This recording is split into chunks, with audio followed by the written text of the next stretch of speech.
Chaque jour, l'homme ramenait une prostituée de l'extérieur et la jetait dans la chambre sous les yeux de sa femme. Mais cette dernière semblait y être habituée, se contentant de manger son riz sans y prêter attention. Son attitude nonchalante était telle que même sa belle-mère avait du mal à le supporter, lui demandant comment elle pouvait encore avaler son repas en entendant de tels bruits. Lisa semblait déjà engourdie face à tout cela. C'est alors que, contre toute attente, sa meilleure amie Kelly ramena sa fille à la maison. Sa fille avait été le seul espoir de Lisa. Elle se précipita immédiatement vers elle et l'entraîna vers la sortie. Elle ne voulait pas que sa fille le soit au courant des choses sordides que faisait son père. Elle supplia Kelly d'emmener l'enfant loin d'ici.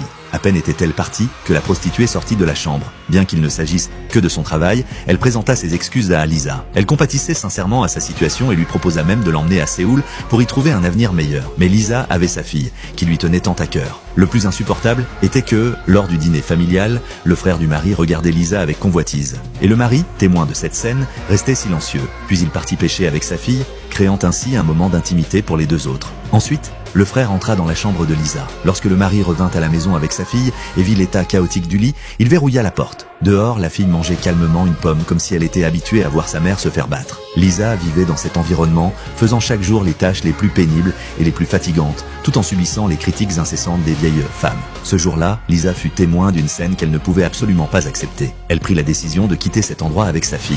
Lisa contacta la prostituée et elle convinrent de partir le lendemain matin. Très vite, le lendemain matin arriva. Lisa se rendit au bord de la mer en tenant sa fille l'eau par la main. Cependant, elle découvrit que le pilote du bateau était un bon ami de son mari. Mais il était trop tard pour reculer. Lisa donna l'argent au pilote, mais après avoir reçu l'argent, ce dernier se mit à le compter avec nonchalance jusqu'à l'arrivée du mari. Le résultat était prévisible. Lisa fut traînée de force à la maison par son mari. En voyant sa mère se faire battre à nouveau, la fille mordit son père à la jambe.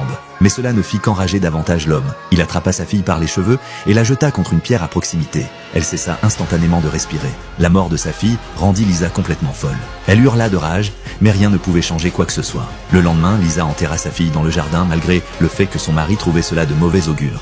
Cette fois-ci, Lisa tint bon. Les jours suivants, elle travailla avec acharnement pour s'engourdir. Quelques vieilles femmes, assises tranquillement à l'ombre d'un arbre, continuaient à se moquer de Lisa sans relâche. Lisa leva les yeux vers le soleil brûlant, 30 ans de colère et de ressentiment affluant dans son cœur. Puis, elle saisit sa faucille.